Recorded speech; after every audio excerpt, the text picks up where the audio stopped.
મહારાષ્ટ્રમાં મોટી રાજકીય ઉથલપાથલના સંકેત મહારાષ્ટ્રમાં ભાજપ બનાવી શકે છે સરકાર 20 જૂને યોજાઈ હતી વિધાન પરિષદની ચૂંટણી ભાજપના ફાળે ગયા હતા 135 મત જો 30 એમએલએ રાજીનામું આપે તો કુલ આંકડો 257 થશે बहुमत માટે 129 ધારાસભ્યોની જરૂર પડશે ભાજપે ગઈકાલે વિધાન પરિષદમાં 135 એમએલએ મેળવ્યા હતા અને હવે આખો રાજકીય ખેલ સત્તા માટેનો આ ખેલ ચાલી રહ્યો છે પડોશી રાજ્યના રાજકારણનો રાજકારણમાં ભૂકંપ અને આ ભૂકંપના ઝટકા સુરત સુધી લાગી રહ્યા છે કારણ કે સુરતમાં જે નારાજ ધારાસભ્યો છે તેમના સુરતમાં ધામા છે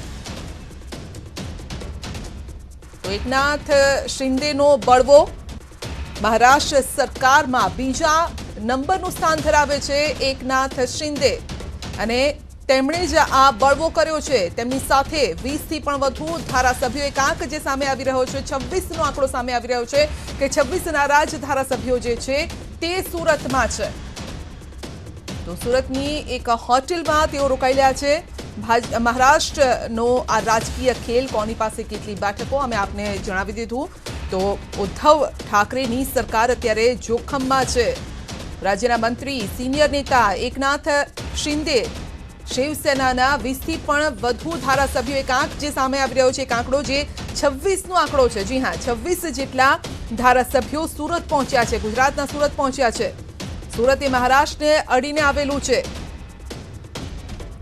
તો મહારાષ્ટ્રથી દિલ્હી સુધી આ હલચલ શરૂ થઈ ગઈ છે આ દરમિયાન સંજય રાઉતના નિવેદનને લઈને પણ આ પડઘા પડ્યા છે તેવું કહેવામાં આવી રહ્યું છે નારાજ જે ધારાસભ્યો છે તેમનું કહેવું છે તો મહારાષ્ટ્રમાં ઉદ્ધવ સરકાર પાડવામાં સીઆર પાટીલનું નામ આવી રહ્યું છે તેવું કહેવામાં આવી રહ્યું છે તો શિવસેના તરફથી પાટીલનું નામ આપવામાં આવી રહ્યું છે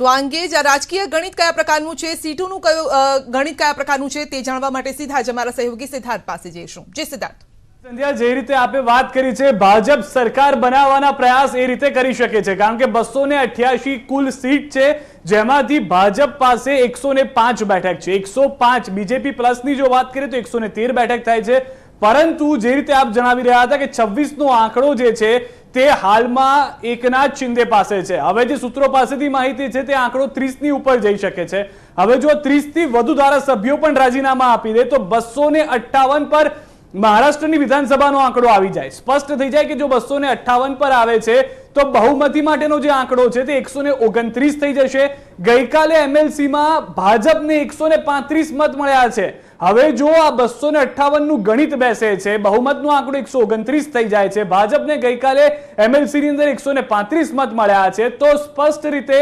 ભાજપ સરકાર બનાવી શકે છે હવે ફક્ત રાહ એ જોવામાં આવી રહી છે કે ક્યારે આ જાહેરાત થાય કારણ કે 26 ધારાસભ્યોનો આંકડો તો ન્યૂઝ 18 ગુજરાતીએ ફોટો સાથે બતાવી દીધો છે ગઈકાલે આજે સૌથી વધારે મહત્વની વાત જે થઈ હતી આજે થોડા સમય પહેલા પણ એ ફોટા સાથેના દ્રશ્યો પણ બતાવવામાં આવ્યા હતા આજે ન્યૂઝ 18 ગુજરાતીએ જે માહિતી આપી છે તેમાં સ્પષ્ટ થઈ રહ્યું છે કે અમિત શાહ અને જેપી નડ્ડાની પણ મુલાકાત થઈ છે પરંતુ આ ગણિત સંધ્યા જે રીતે આપે જણાવ્યું તે રીતે સ્પષ્ટ કરી રહ્યું છે કે જો 288 ધારાસભ્યોમાંથી 30 ની રિઝાઇન થાય છે 258 નો આંકડો થઈ જાય છે બહુમત માટે 129 ની જરૂર છે ગઈકાલે એમએલસીમાં ભાજપે 135 મત મેળવ્યા છે તો એ સ્પષ્ટ કરી દેશે કે ભાજપ આસાનીથી સરકાર બનાવી દેશે પરંતુ 1 થી 2 દિવસનો એ સમય લાગશે આવતીકાલે ધારાસભ્યોને દિલ્હી બોલાવવામાં આવ્યા હોવાની પણ જાણકારી છે અને ખુદ ચાણક્ય અમિત શાહ પણ હવે જાણકારીમાં છે તે પ્રમાણે ઇન્વોલ્વ થઈ રહ્યા છે જેપી નડ્ડા તેઓને મળીને મુલાકાત કરીને બહાર પણ નીકળ્યા છે સંધ્યા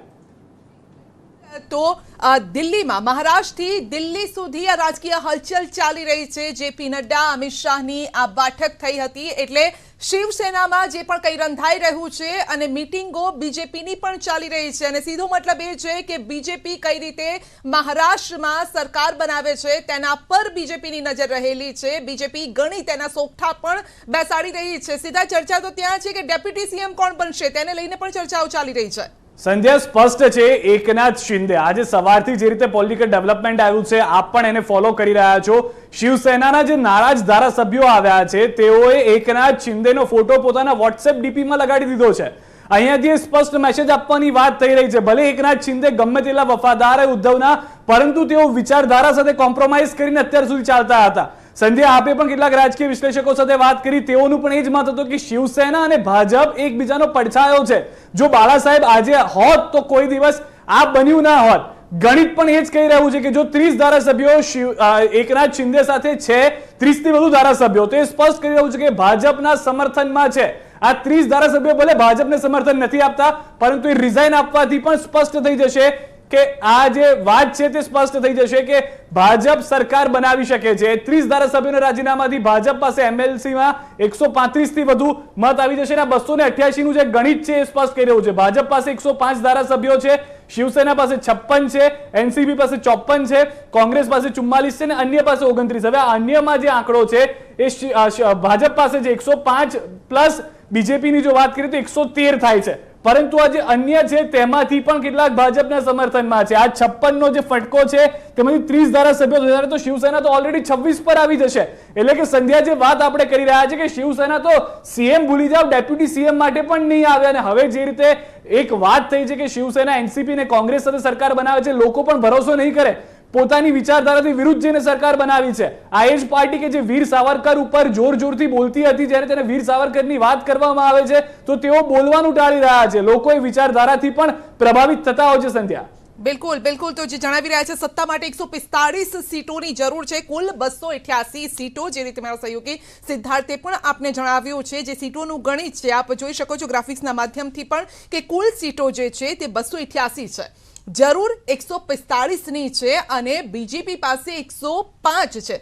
સવાલ હવે 40 સીટોનો રહ્યો છે. આ 40 સીટો ક્યાંથી આવી શકે છે? આપ 29 જોઈ રહ્યા છો કે અન્ય પાસે 29 છે અને શિવસેના પાસે જેટલા ધારાસભ્યો છે એમાંથી 26 થી 30 જેટલા ધારાસભ્યો અત્યારે સુરતમાં છે. અને સુરતમાં જ્યાં તેઓ રોકાણ કર્યું છે, હોટલમાં જ્યાં રોકાયા છે, ત્યાં કોઈને પણ જવા દેવા આવવામાં નથી આવતા. અમે દ્રશ્યો પણ આપને બતાવીશું. હોટલની બહારના અમારા સહયોગી જનક પણ ત્યાં પહોંચેલા છે અને ત્યાં આપ જોઈ શકો છો કે સુરતમાં કેવા દ્રશ્યો સામે આવી રહ્યા છે. પોલીસનો ચુસ્ત બંદોબસ્ત, કોઈ ત્યાં ફરકી ન શકે તે માટે ચુસ્ત બંદોબસ્ત સુરતમાં રાખવામાં આવ્યો છે. એકનાથ શિંદે બળવો કર્યો છે, તેમની સાથે 26 થી 30 જેટલા ધારાસભ્યો છે. જરૂર 40 ધારાસભ્યોની છે. હવે આ 40 ધારાસભ્યો કઈ રીતે આવશે બીજેપી પાસે? અને મહારાષ્ટ્રથી દિલ્હી સુધીમાં બેઠકોનો દોર ચાલી રહ્યો છે. ફડણવીસ પણ પહોંચેલા છે અને અમિત શાહ, જેપી નડ્ડાની આ બેઠકમાં શું વાતચીત થઈ તેના પર પણ નજર છે. કયા પ્રકારના સોગઠા બેસાડવામાં આવી રહ્યા છે? તો આપને જણાવીએ કે મહારાષ્ટ્રના રાજકારણમાં ભારે ઉથલપાથલ. ન્યૂઝ 18 ગુજરાતી પાસે એક્સક્લુઝિવ માહિતી છે. મહારાષ્ટ્ર કેબિનેટ મંત્રી એકનાથ શિંદે અંગે મોટી માહિતી છે. એકનાથ શિંદે સાથે 26 એમએલએ નું સમર્થન છે. 26 એમએલએ ના ફોટોગ્રાફ્સ ન્યૂઝ 18 ગુજરાતી પાસે છે. મહારાષ્ટ્રના 26 એમએલએ હાલ સુરતમાં છે, જે અમે આપને ફોટો પણ બતાવી રહ્યા છે. કયા કયા ધારાસભ્યો સંપર્ક વિહોણા અને સુરત પહોંચ્યા છે એ પણ આપને જણાવી દઈએ.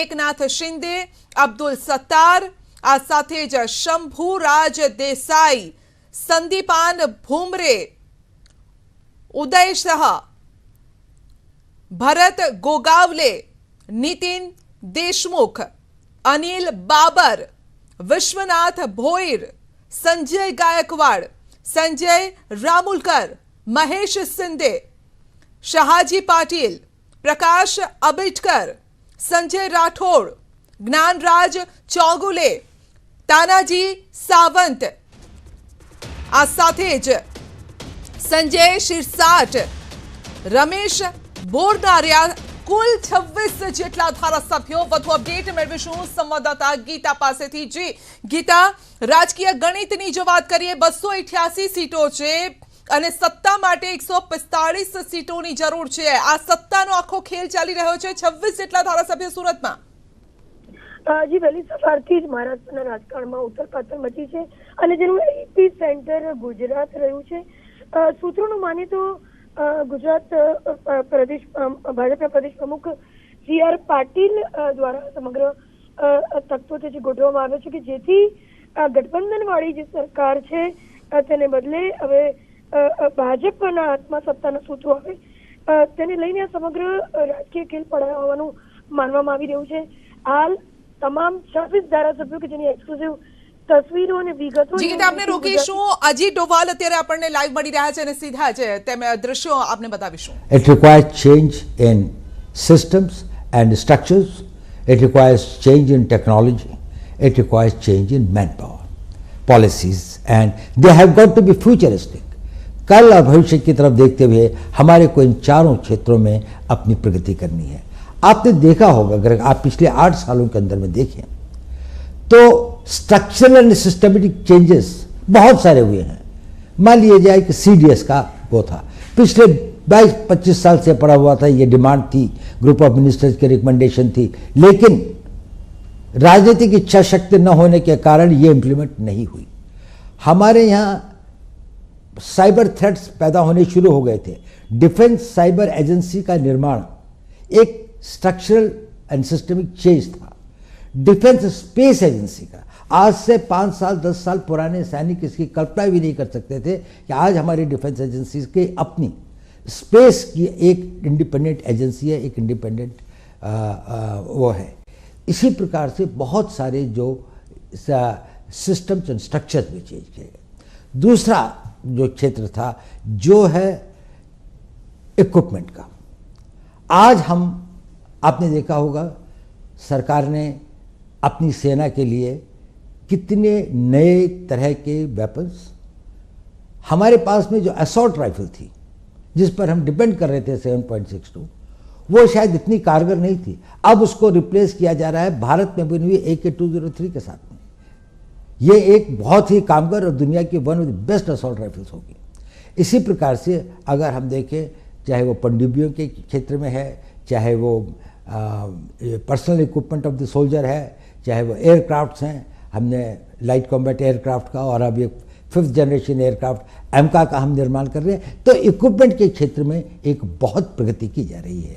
और एक है टेक्नोलॉजी का फील्ड जो सबसे ज़्यादा कॉम्पिटिटिव फील्ड है. इसमें पैसा भी बहुत लगता है और बहुत कुशल वैज्ञानिकों की आवश्यकता होती है. We need the top scientist who are globally competitive and others.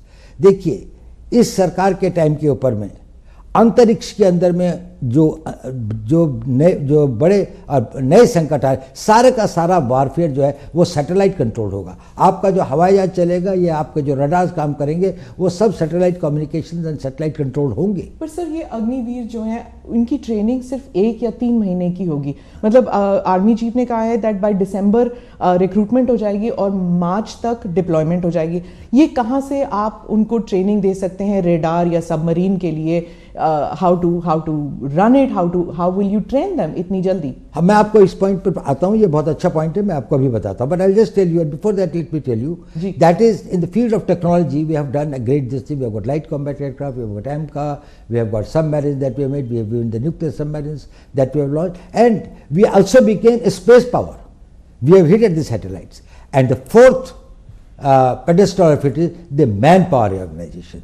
Now, in the manpower reorganization, the point that you have raised was that is we must have a young, agile, fit, well-trained army. Okay. It is a contradiction. It's a paradox कि भारत का वो देश जिसकी सबसे young population है उसकी एक oldest army है. जहाँ पर 2030 के अंदर में 50% लोग 25 साल से कम उम्र के होंगे, उसी देश के अंदर में जो सेना की एवरेज एज है वो दुनिया के सबसे अधिक एजेड आर्मीज में से है. तो हमें उसको ठीक करना था. अब आपने प्रश्न किया कि यदि हमारे को अग्निवीर बनाते हैं या हम अग्निपथ के रास्ते पर चलते हैं तो किस प्रकार से हम उनकी ट्रेनिंग और उनको इक्विप कर पाएंगे इन नई चुनौतियों का to meet the new challenges and the threats. Will they be competent enough? Now let me tell you one thing. First point you must understand, Agniveer will never constitute the whole army. Agniveer केवल पहले 4 साल में recruited जवान होंगे. बाकी लोग जो होंगे जिनका कि प्रोपोर्शन एक बहुत बड़ा होगा, वो अनुभवी होंगे, they will be experience, they will be trained and other, and these Agniveer, those who become the regulars eventually will go through more intensive training, will acquire the experience, will become more battle worthy and more experienced over the period of time. So Indian Army at any point of time will have a large number of people who, though recruited as Agniveer, but had been specially selected for their suitability, for their fitness, for their agility, for their motivation and for their aptitude for the job, and also did not have that sort of the personal problems by which they would like to leave the army and settle for something which is more stable and a personal life. So these persons will be well trained. So it is not only that the Indian Army will be having only this component. Yes, Indian Army will constitute at the level of the Jawans and the ORs who had been recruited through the process of Agniveer, specially selected, whose work, whose performance has been monitored and digitally monitored through various complex processes over a long period of time. Selection is one part. Even when you select people who are physically fit and others, it's a very small thing. But when we observe them over a longer period of time, we are able to see that what sort of material do we have which will make the ideal soldier for the future. Imagine the army of 15 years hence, in which all those who have been recruited have come through the special 4 years probation period and then gone and joined the army. See that technical. તો ડોભાલનું કહેવું છે કે અગ્નિપથ યોજના દેશ માટે જરૂરી છે. આગળ વધીએ સમાચારમાં. કોંગ્રેસના તમામ સાંસદો, ધારાસભ્યોને દિલ્હીનું તેડું. એઆઈસીસીએ તમામ કોંગ્રેસ એમપી એમએલએસને દિલ્હી બોલાવ્યા છે અને આજે મોડી સાંજ સુધીમાં દિલ્હી પહોંચવા પાર્ટીનો આદેશ છે. ગુજરાત કોંગ્રેસ ધારાસભ્યોને સૂચના અપાઈ છે. તમામ જે કોંગ્રેસના ધારાસભ્યો છે તેઓને દિલ્હી પહોંચવા માટે આદેશ આપવામાં આવ્યો છે. તો સાંજ સુધીમાં તમામ જે ધારાસભ્યો છે કોંગ્રેસના સાંસદો પાર્ટી તરફથી આ સૂચના આપવામાં આવી છે. વધુ અપડેટ મેળવીશું સંવાદદાતા પ્રણવ પાસેથી. જી પ્રણવ, મહારાષ્ટ્રમાં જે રાજકીય હલચલ ચાલી રહી છે તે હેતુસર જ કોંગ્રેસના ધારાસભ્યો અને સાંસદોને દિલ્હી બોલાવ્યા છે કે પછી અન્ય કોઈ કારણ?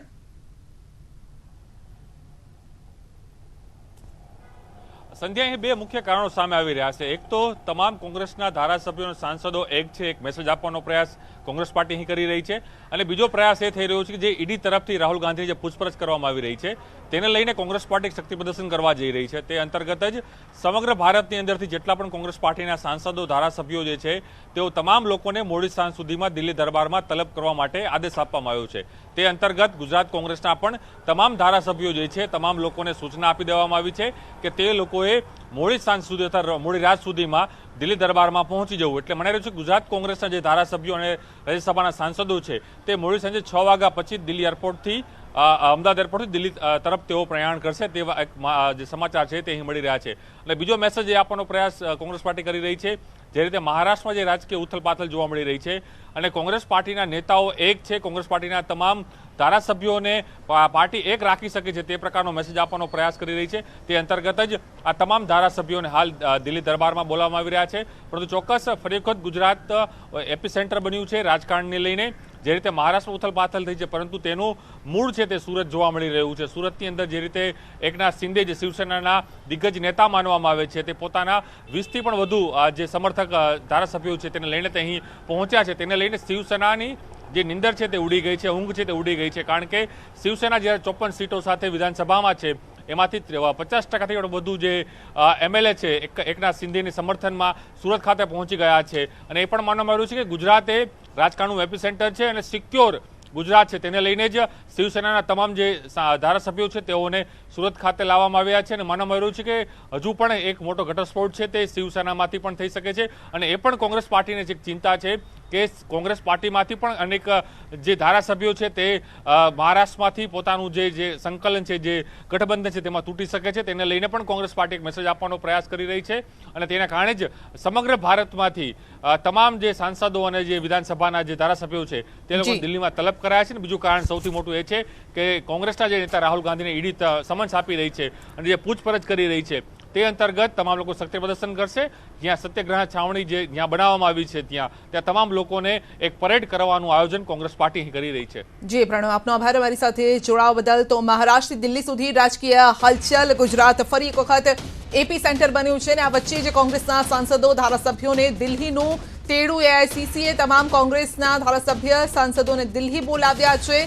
એકતા બતાવવા માટે, શક્તિ બતાવવા માટે તેઓને દિલ્હી બોલાવવામાં આવ્યા છે તેવું કહેવામાં આવી રહ્યું છે, પરંતુ તેની પાછળનું ગણિત એ પણ જોવામાં આવી રહ્યું છે કે મહારાષ્ટ્રમાં જે હલચલ ચાલી રહી છે ક્યાંક ડર કોંગ્રેસને તેનો પણ છે. બુલેટિનમાં આગળ વધીશું નાનકડા બ્રેક બાદ.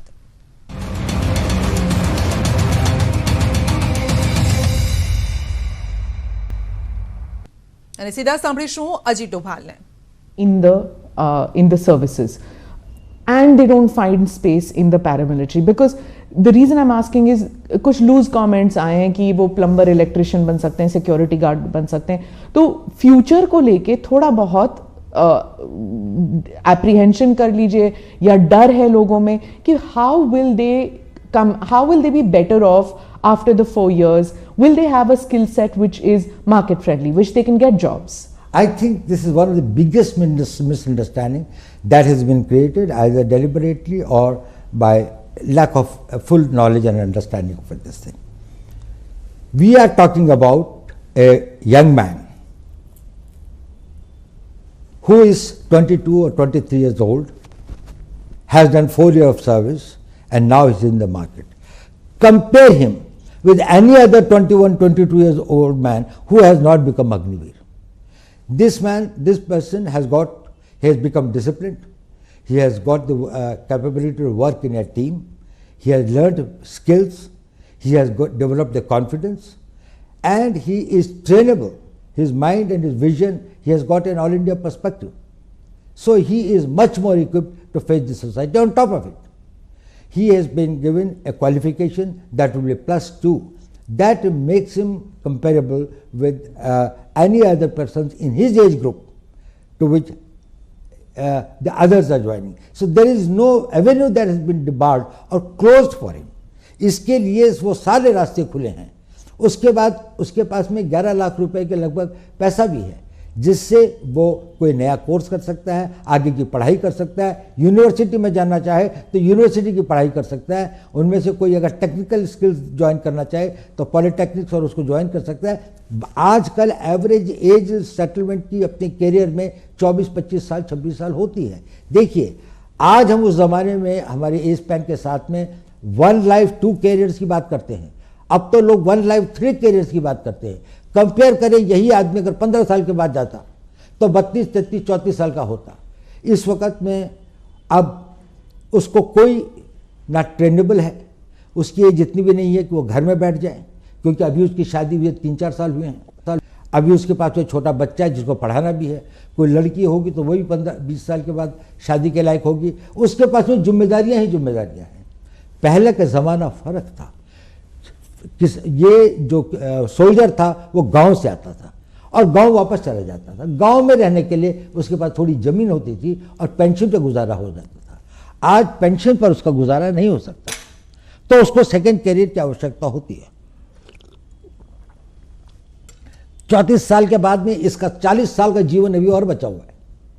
इस 40 साल के जीवन में ना उसको हम नई ट्रेनिंग दे सकते हैं, ना उसको कहीं पर अगर अब्जॉर्व करें तो वो एक नए कैरियर की नई शुरुआत, नई जोश के साथ में उसको आगे बढ़ा सकता है. तो इसलिए इसको ये रखा गया है कि अगर वो 4 साल के बाद में आते हैं तो उनकी ट्रेनिंग, उनका डिसिप्लिन, उनका बैकग्राउंड, उनका आर्मी का कैरियर उनको समाज में एक ऊंचा स्तर देता है. उसके बाद उनके पास में एजुकेशन भी है, और ये टॉप ऑफ इट है कि सरकार ने कहा कि 10% CPMF में होंगे. डिफेंस फोर्सेस के अंदर में, जो डिफेंस मिनिस्ट्री ऑफ डिफेंस के अंदर में कोस्ट गार्ड है, बाकी चीज़ें हैं जो कि उनके उसमें अंदर में आती हैं, डिफेंस सर्विस कोर है, और जो उसके अंदर में और काफ़ी मिनिस्ट्री का है. अब देखिए, ये 10% अग्निवीर का नहीं है, ये 10% उनके यहाँ भर्ती होने वाले लोगों की हैं. तो अगर फर्ज कर लीजिए कि CPMF की भर्ती 40,000 या 50,000 की है तो उसमें 5,000 जाएंगे. या 10% अगर जो उनके 3,000 या 4,000 लोग या 5,000 लोग जो है वो उनके जो उसका 10% नहीं होगा. ये इन नहीं. अब भारत आगे बढ़ रहा है. भारत की प्रगति हो रही है। पहला आदमी अग्निवीर जब रिटायर होगा तो असर 5 साल के बाद में होगा। उस वक्त भारत की इकोनॉमी 5 ट्रिलियन की इकोनॉमी होगी। प्राइवेट सेक्टर एक नई गति और नई दिशा के साथ में आगे बढ़ेगा। डिफेंस इंडस्ट्रीज जिस तरह से बढ़ रही हैं, बहुत सारे ऐसे काम होंगे। डिफेंस पब्लिक सेक्टर अंडरटेकिंग्स के अंदर में जिस प्रकार से विस्तार हो रहा है, कंट्री के अंदर में मैन्युफैक्चरिंग बढ़ रहा है, उनको लोगों को ये लोग चाहिए जो डिसिप्लिन्ड हों, ट्रेनेबल हों और जिनके साथ जिनके पास में उम्र हो। इनका सबसे बड़ा एसेट है इनकी उम्र, कि ये अभी भी यंग है। इस उम्र में कई लोग अभी भी अगर हम जाए पॉलिटेक्निक के अंदर में लोग भर्ती होने के लिए जाते हैं तो उनमें से कई लोग 22, 23 साल के होते हैं, 2 साल 3 साल का कोर्स करते हैं।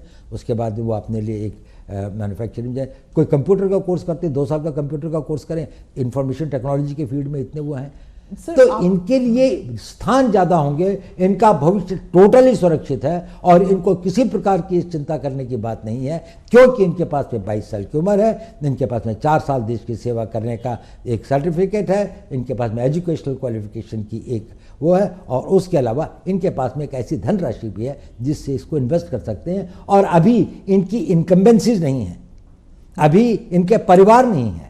जो ट्रेनिंग के लिए चाहे तो कोई मद्रास जाना चाहता है, कोई कश्मीर जाना चाहता है, कहीं भी जा सकता है। वो मोबाइल है। जब वो 34 साल की उम्र में आप उसको भेजते हैं, उसके साथ सबसे बड़ा अन्याय है, क्योंकि ना तो वो घर बैठ सकता है, ना लोग ऐसी जगह पे जा सकता, अपने क्षेत्र से बाहर भी नहीं जा सकता। आई गेट दैट अबाउट कि जब वो बाहर निकलते हैं। Now the thing is that आप खुद गांव से हैं sir, you are a son of an army person, you have worn the military uniform, the police uniform, you've been awarded the Kirti Chakra, military honor for a policeman. You understand that when you go back to the village, the respect that a uniform gets.